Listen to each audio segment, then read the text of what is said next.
Okay, Heidi, we've got something coming up right now that's really interesting because we are going to have a panel. It's going to be moderated by Elizabeth Boisson.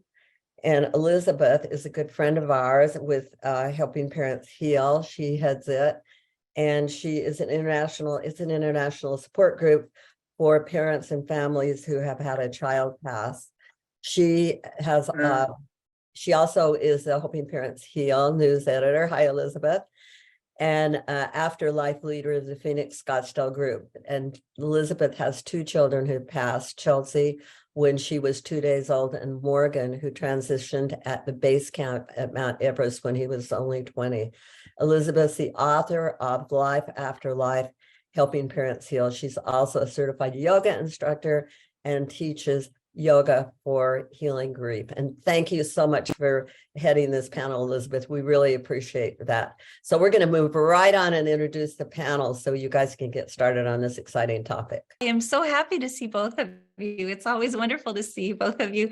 So we have 4 incredible bright lights from the Afterlife and Grief community here today, and I am so grateful to have all of them here.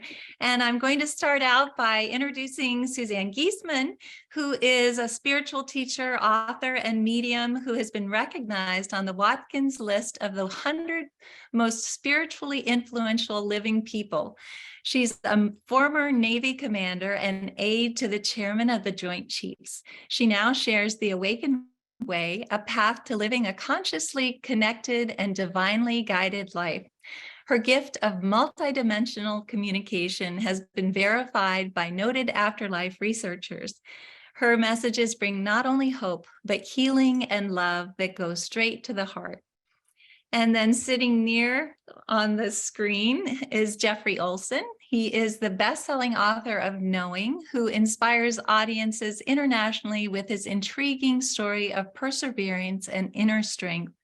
After a horrific automobile accident took the lives of his wife and youngest son, also inflicting multiple life-threatening injuries to Jeff, including the amputation of his left leg, he found the courage to survive over 18 surgeries to eventually heal both physically and emotionally, and to thrive in his career and community contributions.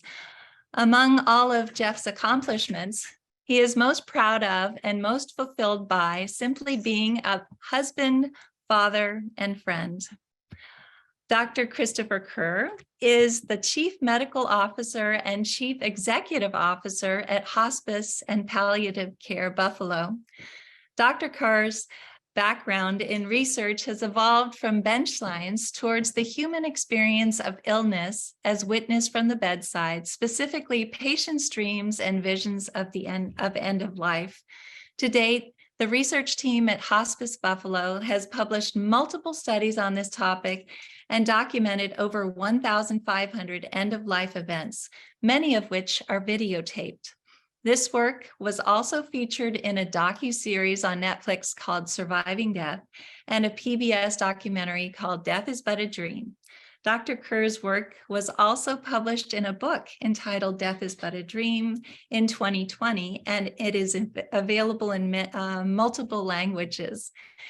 And then Dr. Jeff O'Driscoll, during his 25 years as an emergency physician, Dr. Jeff O'Driscoll saw souls leave their bodies at death and communicated with them.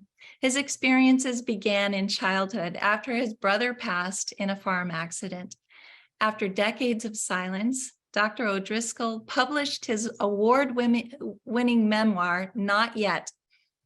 As an international speaker and intuitive mentor, he connects souls to their highest self and their most authentic life path. So I am so excited to be able to ask these questions that have been given to me by these wonderful presenters. And I'm just going to go through one at a time. And although each of these presenters could easily speak for at least an hour about these questions, the answers need to be limited to about 2 minutes each because of time constraints for the conference. So we're going to start with Suzanne Giesemann, Messenger of Hope. And her first question is, how do I know my loved one who has passed is okay now? So Suzanne, if you could answer that for us, we would love that. Sure. Thank you, Elizabeth. We know in our hearts that all is well, because that's where we connect soul to soul eternally with our loved ones. There's just a knowing that something survives death. When you look at a body, as I did, looking at my stepdaughter who had passed in the coffin, I just knew you couldn't kill the spirit. And that's the part of us that is always here and always accessible. So we know that they're fine. It's the human fears and the human thinking that causes us to think that something might be wrong or we'll never see them again. So with that awareness that there's a part of you that can connect with your loved one, you can move your awareness to the heart, take a few deep breaths, calm down, and send your love to them and ask them to make a connection with you. Practice this regularly, just a few minutes a day, and you can train your brain to get more into a whole brain state so that you can start really feeling their presence. In the meantime, ask for signs, look for signs. When you get synchronicities that you can't deny, that your loved ones are still with you, don't chalk it up to imagination or coincidence. Thank them for that, and you'll get more of these signs. That's how it works. So start with belief, set the intention to make the connection, and then sit regularly, quieting the brain, and connect from the heart. That's beautiful. What a wonderful answer. And I agree 100%. And we're moving on from Suzanne to Jeffrey Olsen. Again, Jeffrey was in that very difficult accident. He has rebuilt his life. How has a near-death experience influenced your everyday life, Jeffrey? It's a great question, and it doesn't take the near-death experience to influence our everyday lives. I mean, for me, the most important thing is to realizing that the little things are the big things. You know, the accident was horrible. We lost half the family. It injured me. I did have a near-death experience where my soul left the body. Now, that was a huge cheat sheet for me because I realized, wow, at death, nothing's over. We continue. We're eternal beings. And I experienced that. So that was no longer a philosophy or theology. It was an experience.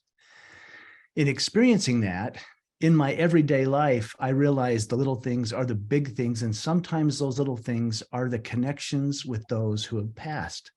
The knowing that they're there. They're cheering us on. They love us. They grieve with us. They watch us.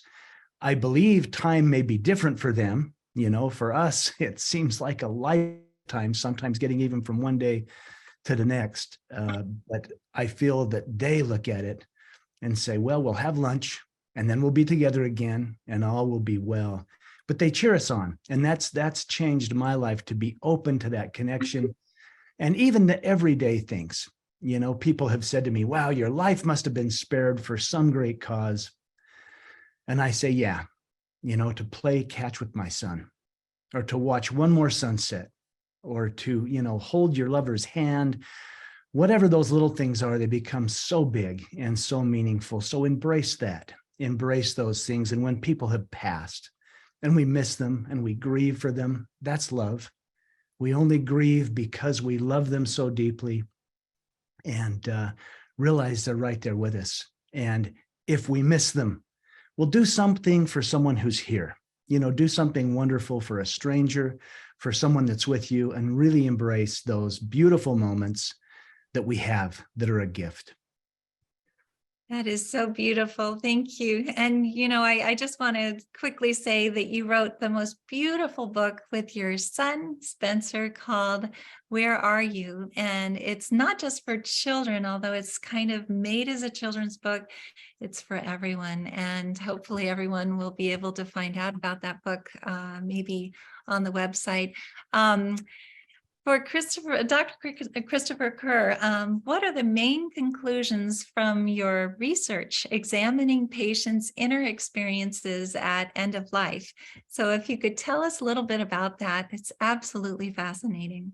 Sure. I'm a hospice and palliative care physician, and our team was really interested in the less visible side of dying, which is the subjective or the experiential aspects of dying. And we've published approximately 7 or 8 studies. And what we sought to do initially was just talk to patients daily, and we're using a quantifiable questionnaire, and we ruled out things like confusion. And we were just trying to understand the view from the bed. What was it they were experiencing?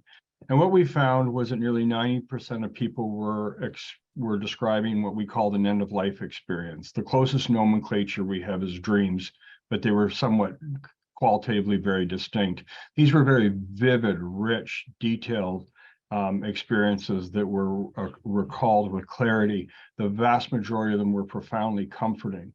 As we tracked people as they got closer to death, the theme or the content would change. They started to see more and more and more of the deceased, people that they loved. And it was almost like this editing process. The people who loved them and unconditionally and secured them the most were the people who were most predominant. And time seemed to vanish. So if you were 95 years old and you lost your mother when you were 5, it was her voice you heard say, I love you, her presence you felt. When we measured comfort relative to content, we found that seeing the deceased was associated with the greatest level of comfort. So there's almost this built-in mechanism that as you get closer to death, with increasing frequency, you have these sort of dreams of familiarity of people who you loved. And the overarching theme is really to validate or affirm the life that was led, and in doing so, reduce the fear of death. That's beautiful. And it's also wonderful to be able to see the documentary, to read the book as well, and to hear you speak about it. And thank you for answering that question. You know, I think we're going through these questions very quickly, so we might have more time for the last question, which is really good. So let's keep going with Dr. Jeff as well. What did being an emergency physician teach you about those who have passed? So this is for you, Dr. Jeff. You're muted. I think the most profound thing it taught me is that our loved ones still care about us, that they're happy, and that they are comfortable with where they are. And they're always so grateful. Your earlier guest, Jeff Olsen, mentioned about his horrible accident. Well, I was the emergency physician. I was one of the physicians in the emergency department when he was flown to the hospital. And I knew his wife was deceased at the scene, and her physical remains were still there. And yet when I went into the trauma room, just on the gurney, I saw his wife standing in the air above the gurney, and she filled the room with brilliance and light and glory, if you will, and expressed her profound gratitude for the care that her husband was receiving, that Jeff was receiving. So for me, it was a very profound experience of the attitude that these souls have when they leave their bodies. I had other experiences, many of them in the emergency department. I had a woman that asked me for assistance telepathically. She was unconscious. She was intubated. They were doing chest compressions, and she asked me if she could leave. There was another doctor running the resuscitation. I had no responsibility for her medical care, but telepathically I communicated back to her. I said, I think if you feel it's the right time to go and you think that's the right thing to do, it's probably okay. And as I communicated that silently to her, she rose up out of her body and she stood in the air above the gurney. She looked about half the age of the body she'd just come out of. And she thanked me profoundly for the help that I'd given, which I thought was nothing. I thought I'd done nothing, but it meant something to her. Sometimes they come to give us comfort, and sometimes they come to receive help. And it's important for us to be conscious of that and be willing and able to provide what's needed and to receive what's given. That is absolutely amazing. And the story that the two of you share is just incredible. I can never listen to it enough, because being able to hear about how the two of you changed each other's lives is just so wonderful. And we've gotten through the first 4 questions. So we're going to start again with Suzanne and start with our second question. And I'm excited that we're able to move so quickly. Her question is, how can I begin to make a connection with my loved one on the other side on my own? So Suzanne, can you give us a little help with that? Yes, I think it's important to understand that we all can make this connection. I've been working as a medium since 2009, and I'm so thrilled to be able to discern evidence from those who have passed that goes beyond the preponderance of the doubt, that lets us know that there is an afterlife, which my team in Spirit has told me to call the ever life, because life is ongoing. But I hear Dr. Jeff O'Driscoll's story about being with Jeff Olsen and seeing his deceased wife there in the emergency room. And I'm envious of that. Don't think that all mediums have to see the spiritual body there. It just doesn't work that way. And yet I know that all of us can learn to discern a presence, and through intention and asking, we can all learn to pick up evidence, facts that we don't know, even from our loved ones. So it again begins with the belief that it's possible for any of us to tune into anybody who's now in the non-physical world and the physical world. We're connecting soul to soul using the right brain more than the left brain. And that's the challenge for most humans, is that we're so used to thinking and logically using the rational left brain that we tune out that creative aspect of the right brain with which we connect to the non-physical world.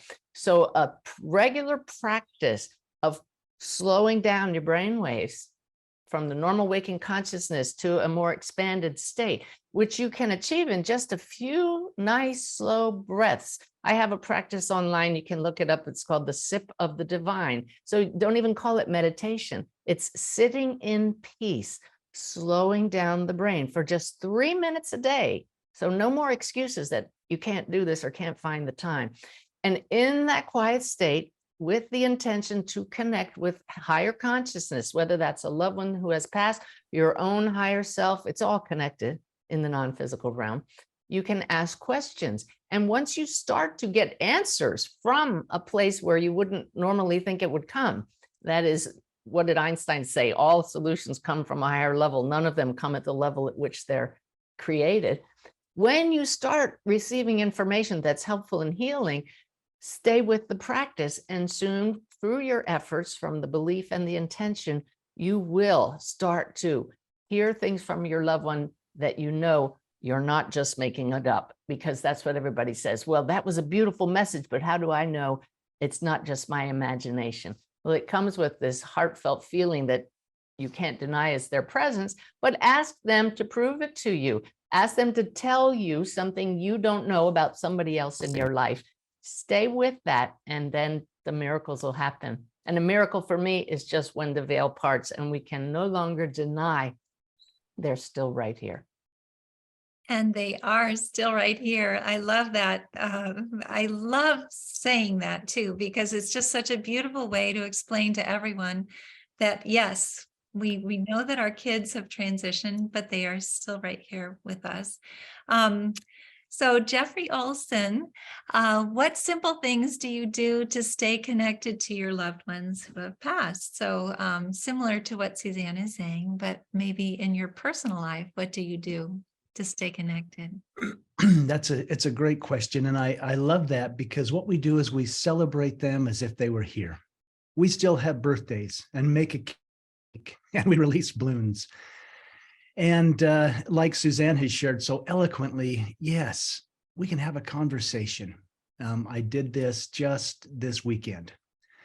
I got with my son, Spencer, and this is the anniversary month of our accident. In fact, in a few weeks, it will be 26 years.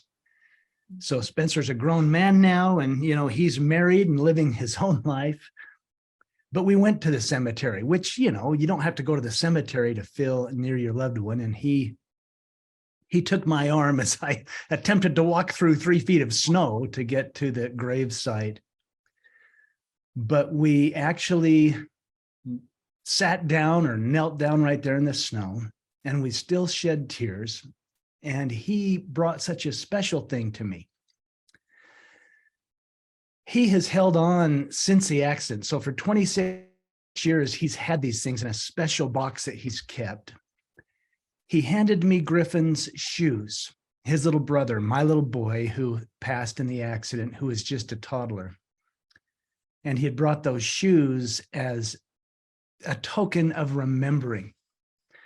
And we each held a little shoe, and we did shed tears. 26 years, and the tears still come, and yet here was two grown men unashamedly weeping in joy, in gratitude that, hey, we had those 14 months, we have each other now, and we have the connection that they're still with us. We laugh and say, hey, guardian angels are real for us.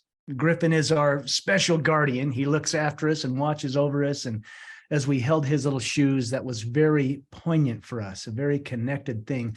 Do those things. And yes, the tears come. It's okay to cry. It's okay to grieve. It's okay to have those emotions come up. And if two grown men can kneel down in the snow and cry holding toddler shoes, certainly you can too, and that's healing. It's a release.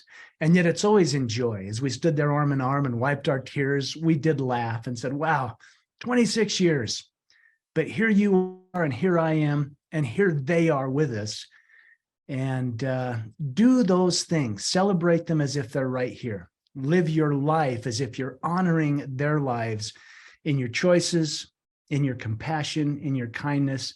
And by all means, be kind to yourself and realize that they love you. And to love yourself is a beautiful thing because it's honoring them. That's beautiful. And I think that being able to honor them by that beautiful book that you and Spencer wrote is so heartwarming as well. And thank you for that wonderful answer. We have about 2 minutes per question for Dr. Christopher Kerr and for Dr. Jeff O'Driscoll. For Dr. Christopher Kerr, are there unique features to the experiences children describe at the end of life? Yes, there are. We're fortunate here. We have a pediatric palliative and hospice program and care for about 130 children a day. And we've published the results and videotaped many of these children in the same study that I described earlier, where we would ask them about their experiences. And not surprisingly, children do this in more creative and illustrative ways. The themes again are very much the same. Oftentimes children obviously don't have references for death or mortality, and they may not have known somebody who has died, but generally speaking, they know of an animal that has, whether it's theirs, a neighbor's or grandmother's. And oftentimes they speak of having dreams that are very intense. They're coming back, the animals, and they look healthy.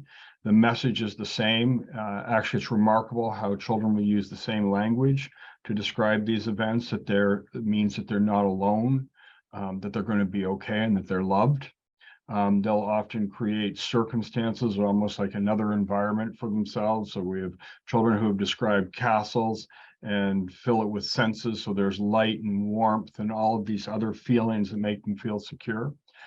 We've had children who have worried, who are they? How do they go on without a parent? And that parent figure has been replaced by somebody they may have known who has passed. And again, the idea is that they're okay and that they're loved and that they're secure. Overwhelmingly, these are positive. And the other fascinating thing that I'm always intrigued by is how self-informing these experiences are for the children, where in a physician role, you're always concerned, what is their understanding, et cetera. And they seem to get full and rich interpretation of what all of this means for them, but it's not distressing. That's beautifully said. And thank you. And we might have enough time for Jeff to answer this very important last question. What do you say to those who feel that they have no connection with their deceased loved ones? Do you have an answer that you can give to all of us about this to help us out as we move forward? You're muted though. Can you unmute? Sorry. Sorry. For 25 years in the emergency department, I didn't talk about my experiences, and I had no plan to do so. But about 6 months after I stopped practicing medicine, something switched, and I knew it was okay to talk about it. And 6 months later, I'd written my book. And now I have clients all over the world in countries around the globe that I meet with to talk about these things because it's so common and people want to know more. We remain connected to our loved ones. I know this. My brother came to me many years after he died, and he said, "You have to go talk with our mother. There's things she's never told you about my death." I had a very enlightening conversation with my mother, and she told me a great many things that I hadn't known. And years later, my brother came again to me. And he showed me that he took me through this beautiful place, and he showed me my life in review. He showed me the profound days when my life had changed trajectory in some way and how he'd intervened on my behalf on those days. And then he showed me the day that he died, but he showed it to me from the perspective of my parents. And I experienced their loss and their grief, their pain, their sorrow. It was horrific. And then he looked at me and he said, "Go tell our parents not to be sad anymore. Tell them I'm okay, and I want them to be happy when they talk about me." I so resonate with what Jeff Olsen said earlier. It's okay to grieve and be sad and be happy and laugh at the same time. Think about the things that made your loved ones happy. Think about the things they did that made you laugh. Remember those things in the depth of your grief and experience all of those human emotions at once. We are connected. We have never not been connected, and we continue to be connected. And we can yield ourselves to that and embrace it. Elizabeth, I want to thank you for this fabulous panel you've created today. And with Elizabeth and Suzanne and Christopher and the two Jeffs, thank you so much for being on our show. It's just been inspirational. The loss of a loved one can leave you feeling depressed, angry, alone, lost. But you don't have to face this journey on your own. Open to Hope is a free community for anyone who has experienced loss. Find support. Find help. Find hope. Give grief a voice at opentohope.com.